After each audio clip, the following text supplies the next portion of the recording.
In the months leading up to the presidential election, the corporate media worked in hyperdrive to sell Hillary Clinton to America. Party loyalists on both sides became frantic that the candidate they helped create could take the empire's throne, with unpredictable consequences.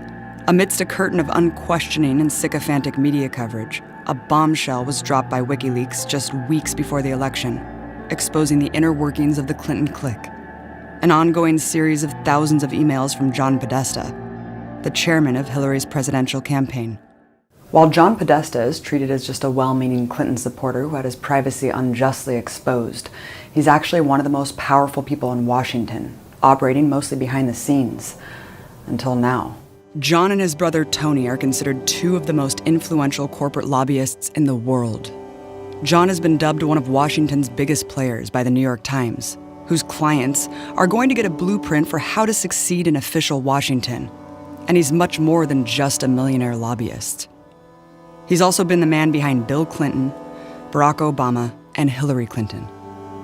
The Washington Post praised his political experience, saying no single person may be more responsible for shaping the ambitions of Obama's second term than he. But we should pay no attention to what the emails of one of the most powerful men in the world say. Instead, we should talk about Russia. Well, Chris, I think we should take a step back and say how we got here, which is that the Russians, as the U.S. senior members of the U.S. government confirmed, have been hacking into Democratic accounts, and now they've hacked into my account. You are very clearly quoting from WikiLeaks, and what's really important about WikiLeaks is that the Russian government has engaged in espionage against Americans. George, when you see something postmarked from Russia, you should be afraid to open up the document. These are legit, aren't they? I don't know. I refuse to open these documents. It was the big money from a foreign person to the foundation at the time she's running for president. This was, as you can see in those emails, this was a scheduling matter, and we didn't want her going overseas. I didn't want her going overseas before the campaign was kicking off. But again, these are stolen documents, stolen by the Russians. It's now confirmed from John Podesta. They are being put out for exactly this purpose. You know, I know that Russia and other forces would love us to have a debate. This is exactly what they want. They want us to have a debate about the internal structure of Hillary's campaign, what's true, what's not true, and I'm just not going to play that. As president, I will make it clear that the United States will treat cyber attacks just like any other attack. We will be ready with serious political, economic, and military responses. Just one problem. The evidence they're pointing to proving Putin was behind the emails is not evidence at all. Only two intelligence agencies, the Office of the Director of National Intelligence and the Department of Homeland Security, have issued a joint statement used by the Clinton campaign as so-called proof. Yet it's purely speculative, saying the alleged hacks are consistent with the methods and motivations of Russian-directed efforts. These thefts and disclosures are intended to interfere with the U.S. election process. Such activity is not new to Moscow. Consistent with the methods, so not really proof at all. The FBI also resisted getting behind the accusation on the basis that the claim was inconclusive. But the media simply repeats the claim as gospel, while never mentioning the other logical ways Podesta's emails could have gotten out. For example, his username was his own name, and his password was literally password. In 2015, he left his cell phone in a cab. And in March 2016, Podesta gave his email login to hackers after falling for a phishing scam appearing to come from Google where he typed in his info. Not to mention the thousands of skilled hackers who are not part of a Russian government operation, or a disgruntled insider who could have leaked the emails. When you look into the Podesta emails, the breadth of what they show explains why they're running such a desperate deflection campaign. Part of the WikiLeaks trove are transcripts to Hillary's infamous speeches she gave to banks and other corporations, for which she earned millions of dollars. In one, she assures her corporate sponsors that what she's saying to voters isn't her true position. Politics is like sausage being made. It is unsavory, and it's always been that way, but we usually end up where we need to be. But if everybody's watching, all the backroom discussions and deals, then people get a little nervous, to say the least. So, you need both a public and a private position. And the way she discusses accountability for Wall Street, her #1 donor, is very different behind closed doors. In one speech to Goldman Sachs, she criticized the fact that the banks were made into the bad guys for their financial collapse. And she thinks the very banks who rigged and crashed the economy are those who should be in charge of it. I think that there's a lot that could have been avoided in terms of both misunderstanding and really politicizing what happened with greater transparency. You guys help us figure it out, and let's make sure we do it right this time. The people that know the industry better than anybody are the people who work in the industry. Another major find they'd like to keep hidden is the unlawful coordination between Hillary's super PAC, Correct the Record, and her presidential campaign. A caveat of the devastating Citizens United ruling is that super PACs and nonprofits must remain independent of campaigns. Yet emails prove that Correct the Record is just another multi-million-dollar arm of the Clinton campaign, making contributions between the super PAC and campaign indistinguishable. This short sampling of the Podesta email trove is alone a major expose of the true character of Hillary Clinton. But beyond that, understanding who John Podesta is and his political rise sheds light on who really pulls the levers of power in our society. John and his brother/lobbying partner Tony have been rooted since childhood in the most elite circles of American politics. Their mother, Mary Podesta, was a well-known fundraiser at the center of the political scene. The Washington Post described her as a staple at political dinners, whose home-cooked dinner parties, quote, raised millions of dollars for candidates. The Podesta brothers would employ the same network-building style, with personas that reflect their high society characteristics.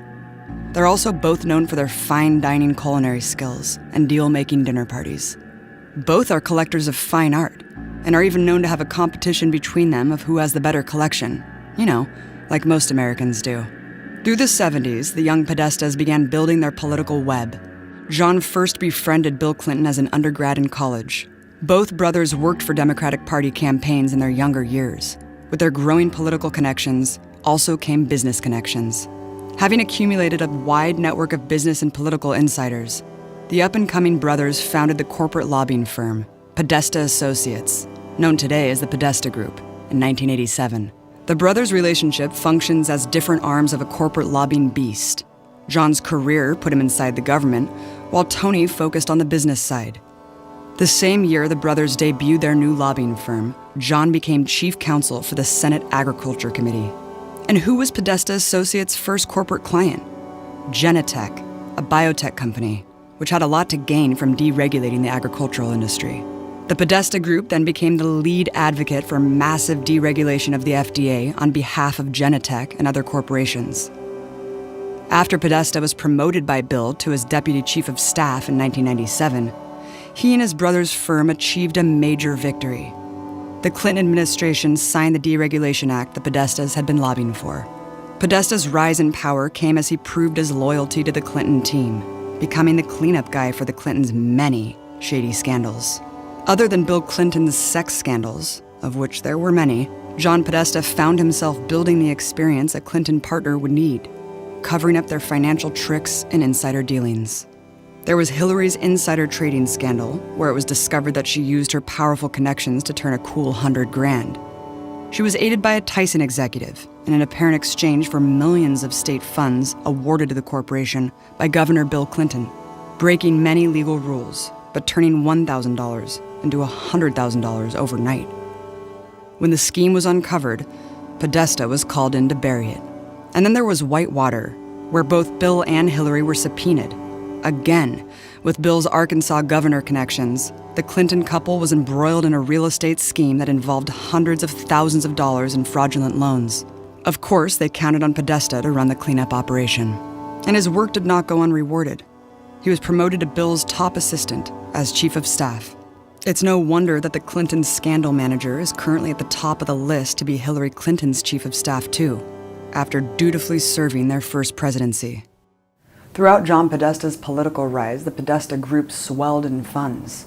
After all, these skilled lobbyists had a seat in the White House and lifetime insider connections as a result. Today, the Podesta Group boasts of stellar corporate clients like Walmart, British Petroleum or BP, and war profiteer Lockheed Martin. It also includes financial giants Bank of America and Sallie Mae, war profiteers General Dynamics and Raytheon, media groups National Association of Broadcasters, National Public Radio or NPR, biotech giants Amgen, Genentech, and Synthetic Genomics, energy giants Duke Energy and Sunoco, healthcare and big pharma Covidien, Merck, Novartis, and other corporate giants like Nestle. But the Podesta duo's true power in Washington would begin to be fully realized in 2003, when John Podesta founded the think tank Center for American Progress. The Center for American Progress bills itself as simply a policy advocate, but in reality, it's just another corporate lobbying firm. With its well-known inside access, the CAP entices its top corporate donors with roundtable discussions with Hill and national leaders. His board of directors includes director of Golden West Financial, the second largest savings and loan association in the U.S., and billionaire banker Tom Steyer, among others. Podesta's CAP trustees includes a Goldman Sachs vice president and notorious war criminal Madeleine Albright. The CAP's donors paint a fuller picture of the group's character. Its public donors include billionaire and regime change funder George Soros, and billionaires who made more billions driving the subprime mortgage crisis, Herb and Marion Sandler.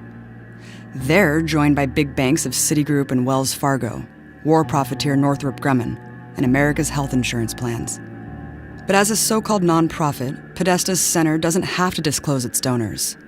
The nation obtained their secret sponsors list, which include an even bigger network of shady corporations. It includes Comcast, Walmart, and General Motors, energy giant Pacific Gas and Electric, war profiteers General Electric, Boeing, and Lockheed Martin, and the right-wing government of Turkey. This buying access club has paid off lucratively for both sides, especially when a Democrat returned to the White House, and John Podesta was tapped to lead Obama's transition team with his golden Rolodex to fill the new administration. Podesta stacked the White House with allies he knew would please the banks and corporations in their corner. For example, Wikileaks revealed that a month before Obama won the 2008 election, an executive at Citigroup, a public donor to CAP, emailed Podesta. The subject line was lists, and in it was his recommendation for 31 cabinet-level positions.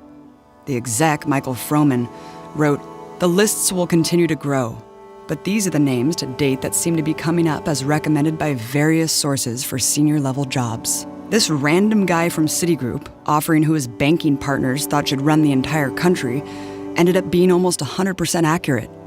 The vast majority of the preliminary list ended up coming true. Froman even was the point person for applicants, forwarding Podesta resumes from other insiders, begging to be on the team. Today, Froman serves as a U.S. trade representative in the Obama administration. But this was just the beginning of the Podesta's new influence, with unprecedented access to the White House. Records show that in 2009, the Podesta family had meetings in the White House 25 times. In contrast, only one such visit was made by Democrat Nancy Pelosi, who was Speaker of the House. John Podesta alone visited the White House at least 130 times between 2009 and 2013. The corporate representative was widely considered an informal advisor to the administration. The Podesta tag team boomed. By 2006, the assets from Podesta's center dropped from $23 million to $20 million. But with the Podesta stacked Obama admin, their assets doubled to $40 million. Its staff grew from only 20 prior to Obama to 270 by 2013. Likewise, the Podesta Group swelled during the Obama presidency. Between 2006 and 2010, Podesta Group staff tripled and profits doubled. John Podesta's rising influence built a wide and constantly turning revolving door between his center, its corporate sponsors, and the government. Among countless examples are Scott Lilly, a former congressman who took simultaneous positions as a national security lobbyist for the CAP and a lobbyist for Lockheed Martin. Lockheed was also a big CAP donor at the time. Spencer Boyer was the CAP's so-called expert on Turkey, secretly given millions by the hated and brutal regime.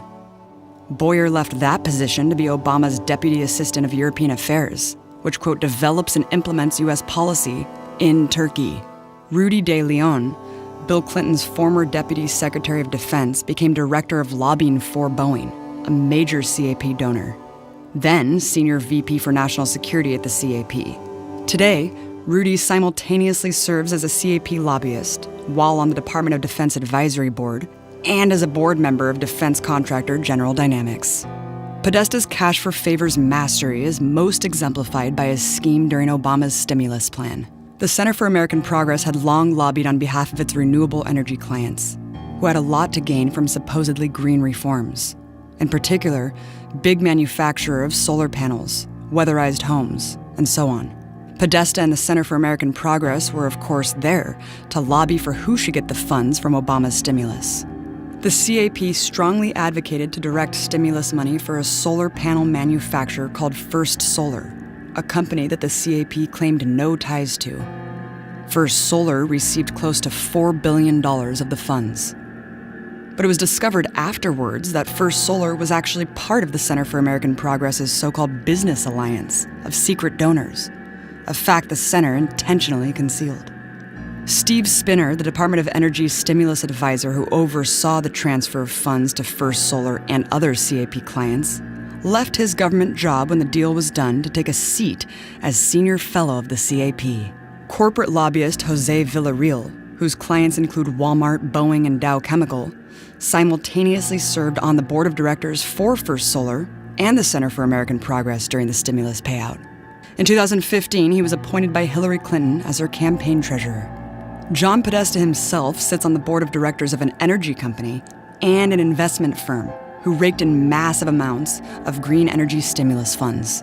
Over a dozen other corporations donating to the CAP received these green stimulus funds from Obama's White House. While the Clean Energy John delivered billions to his supposedly environmentally friendly donors, Tony was busy raking in cash from big polluters like ExxonMobil to lobby to export fracking and BP during their catastrophic oil spill. The Podesta Group successfully stalled congressional inquiries into BP's disaster. The Podestas and the Clintons profited off many other backroom deals during this time. While today being the lead fearmongers about Russia, they had no problem getting paid by Russian oligarchs.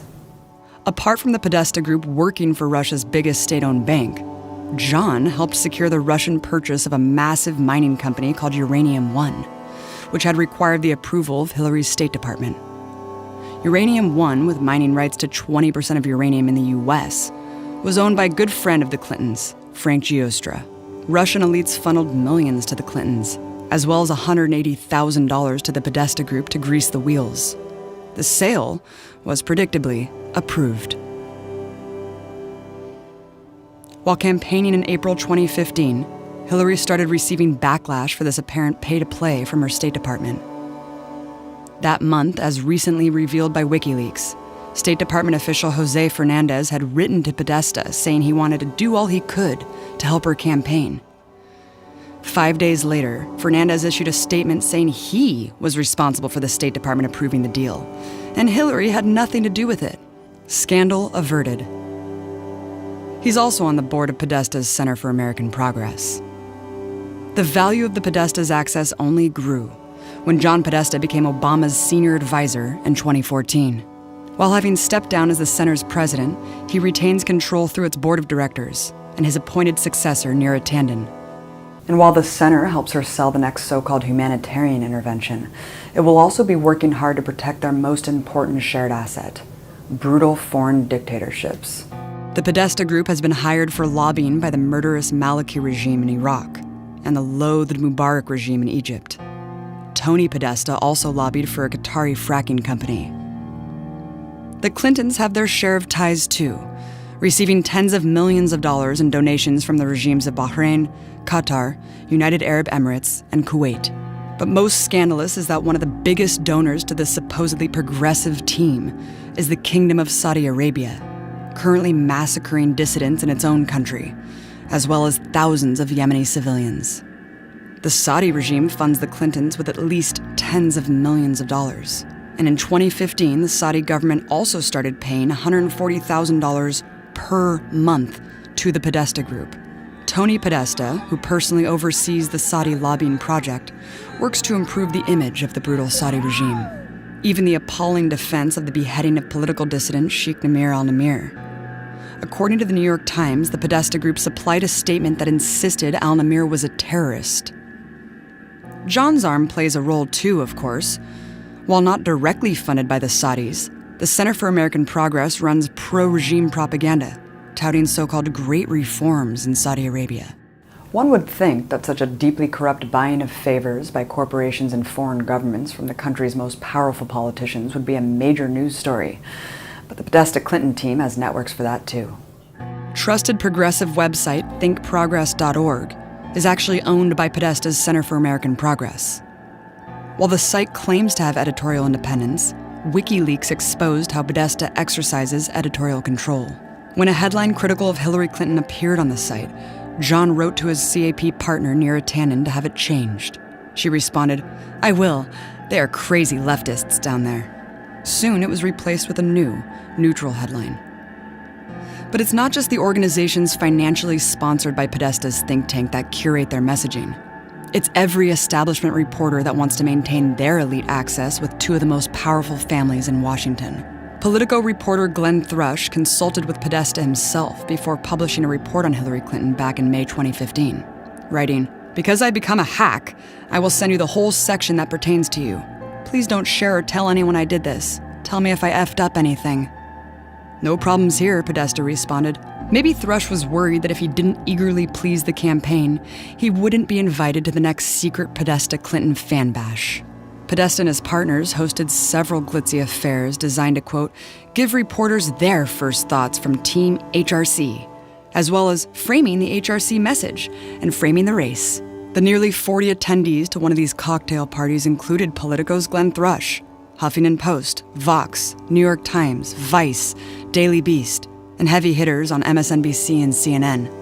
Despite all of these far-reaching tentacles of influence, the Podesta Clinton team are such obviously corrupt crime families that Hillary's candidacy is possibly the most unpopular of all time. Their decades of shady dealings have tainted them so much that the election put her neck and neck with the other most unpopular candidate to ever run. In fact, her entire campaign had to be predicated on fear of this repugnant billionaire game show host. They tell us the Republican Party represents corporate power, pollution, and war, which is true. But they also tell us the Democratic Party is the antidote. Podesta's emails and Podesta himself show that this so-called progressive wing of the establishment is really just a neoliberal insiders club of the rich and powerful who loyally serve their corporate masters. Podesta's emails are more than just a window into one man, but a window into how the empire's political machine is actually run. And these truths are what can bring that machine's gears to a halt.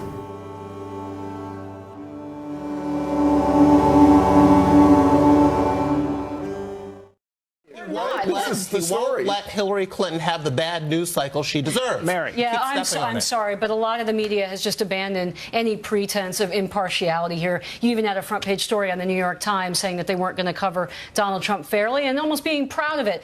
Just before we go, we have to mention how the Clinton camp tried to influence the Supreme Court. I think it's the most important part of this WikiLeaks leak, in that they said we managed to cow the court into submission on the first Obamacare case. Let's do it again. That's Neera Tanden, who was running the Center for American Progress, writing an email to John Podesta and some people on the Clinton campaign and suggesting, we worked once, let's try it again.